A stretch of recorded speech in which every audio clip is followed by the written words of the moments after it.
Hey everyone, so in today's video we're going to talk about the biomechanics of the heel raise, okay, specifically the kinematic behavior across the tibia, the fibula and the foot segment during the heel raise, during more of a vertically directed heel raise, but also more of a horizontally directed heel raise as well, and how the forces moving through the foot and ankle complex will be different and how that will influence the compensations that you might see. Okay, so of course when we're doing these kind of strategies, we're trying to apply stress into the ankle plantar flexors. Okay, so this is looking at things from a side view.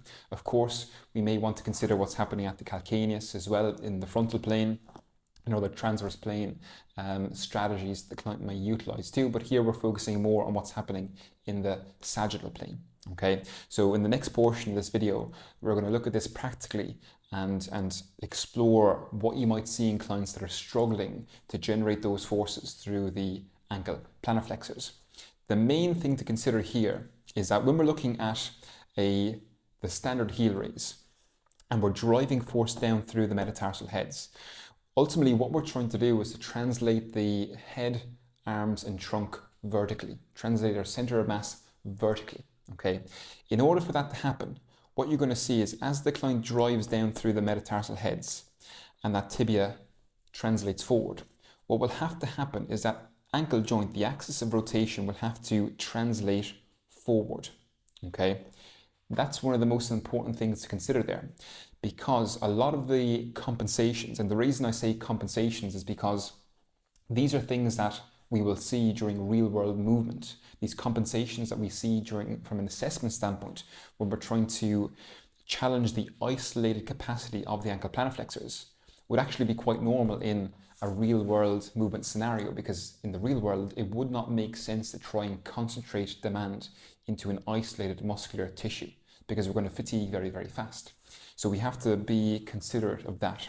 So because that ankle joint will translate upwards, but also forwards, again, like I said, a lot of the compensations that we see during the assessment will try to drag that tibia and ankle joint forward. The most common one that you're going to see is when you look at the pelvic segment proximally, is that the client will almost translate the pelvis posteriorly and then drive it forward.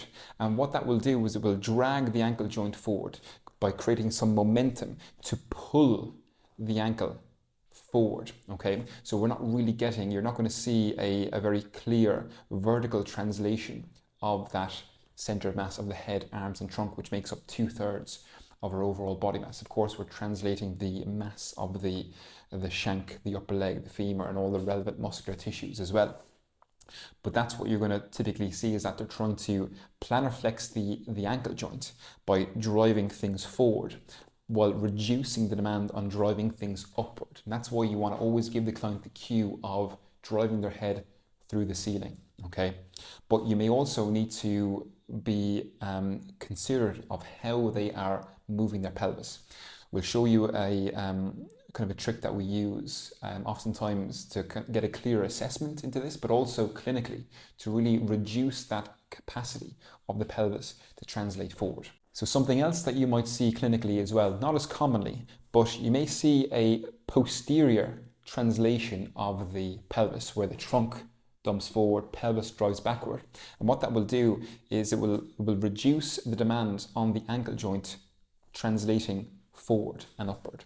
Okay, so you'll see something like this where the client tries to drive their head through the ceiling, pelvis will drive back and it'll do something like this. So it's hard to see it now, but you'll see it clearly in the practical section in the second half of this video. But again, it just demonstrates that the client is really struggling to engage those ankle plantar flexors.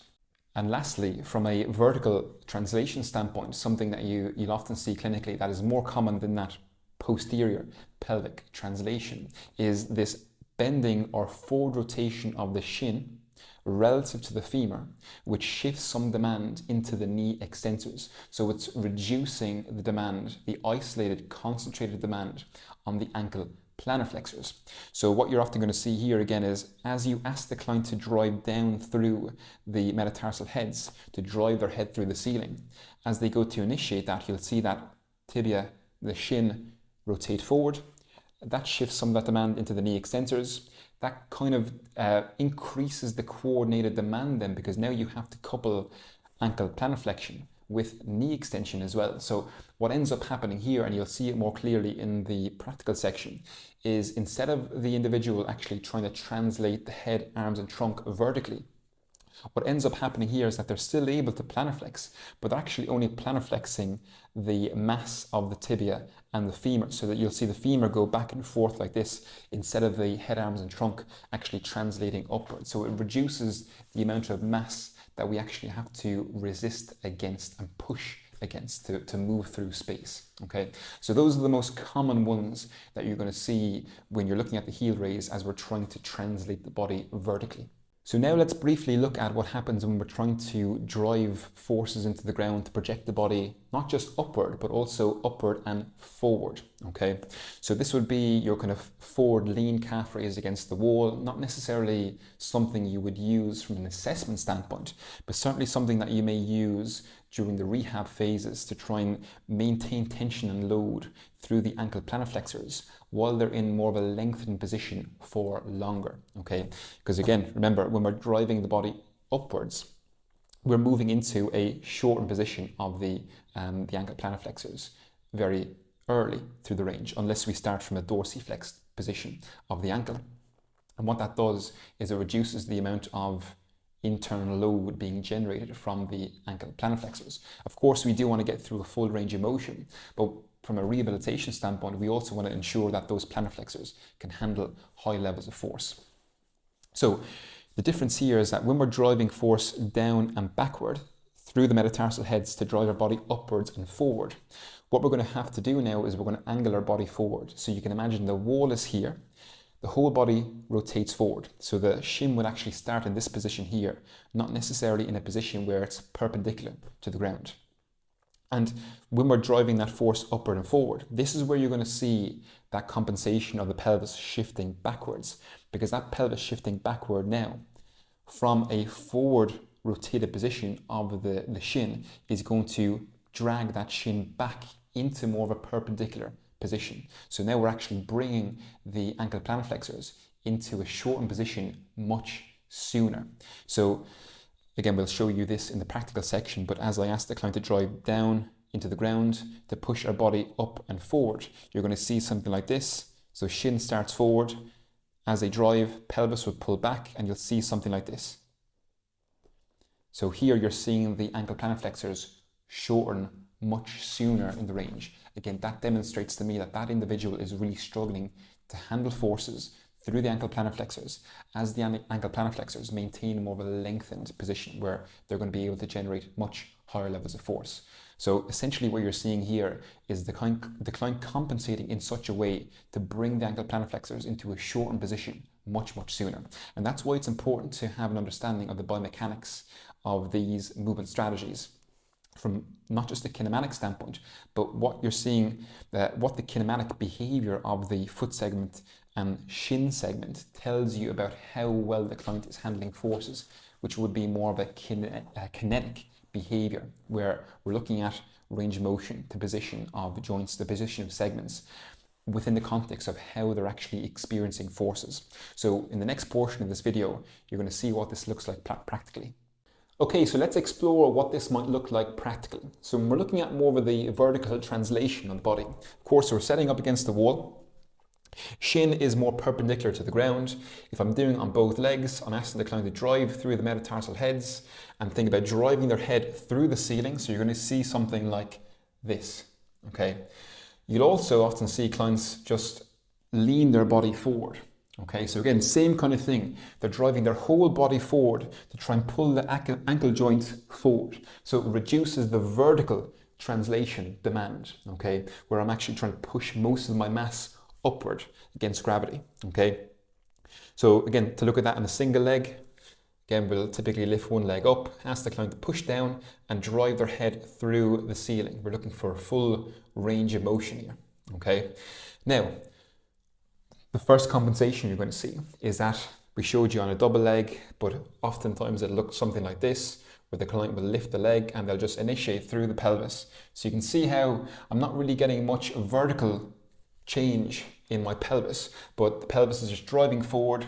I'm still getting that ankle plantarflexion, range of motion, but I'm not doing it in a way that challenges the amount of load and force that I have to generate through the ankle plantarflexors, okay? Again, the other one in this vertical position here, or this vertical motion, is the posterior translation. So you'll see something like this, where the client will just drive the pelvis back. So you'll see how that will almost pull the tibia, the shin backward, and again pulls us into that shortened position of the plantar flexors much, much sooner. Again, all ways to reduce the demand on the ankle plantar flexors.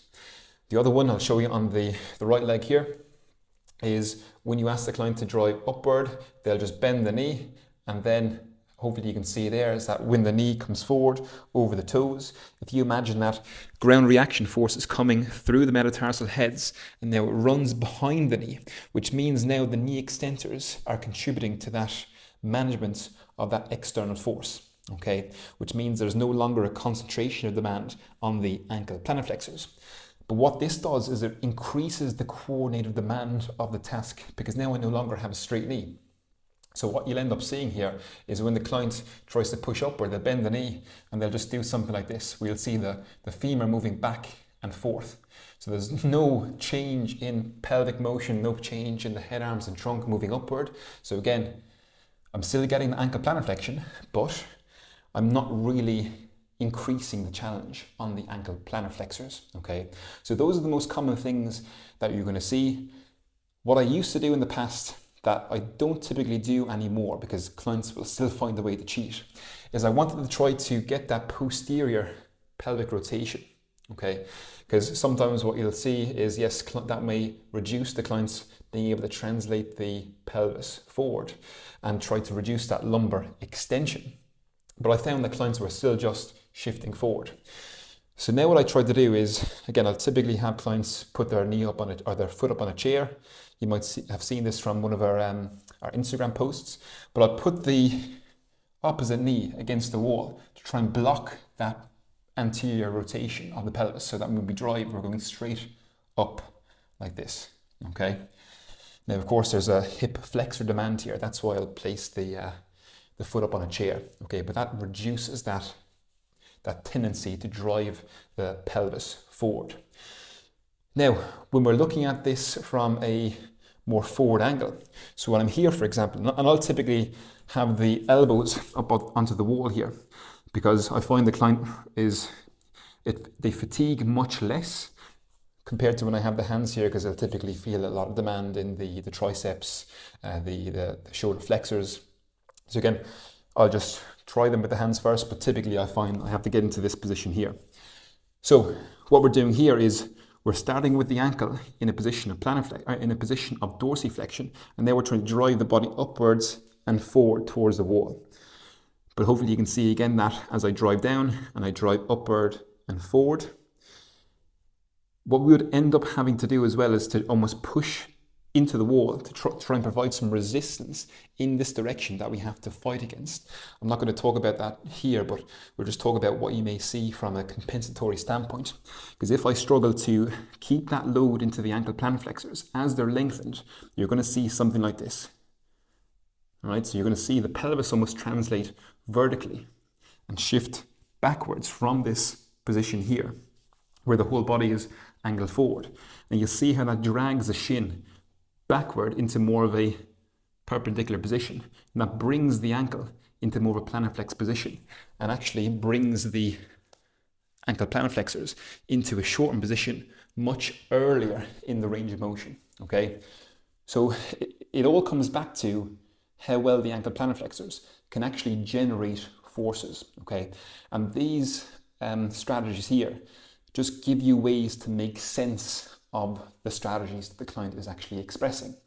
But again, just ensure that you are organizing their body in such a way to reduce their ability to use these compensatory strategies, so that you can, one, get a clear insight into how the ankle plantar flexors are actually generating forces, and two, from a rehabilitation standpoint, you're ensuring that you are actually applying stress to the ankle plantar flexors and not getting that shifting of workload into neighboring muscular tissues, or you're not using that momentum of more proximal structures to reduce the demand on the ankle plantarflexors. Okay, so I think it's more about the sense-making component of why someone is doing what they're doing, and then what you can ultimately do about it. Okay, so hopefully that made sense. Again, like always, if you have any questions, please let us know below.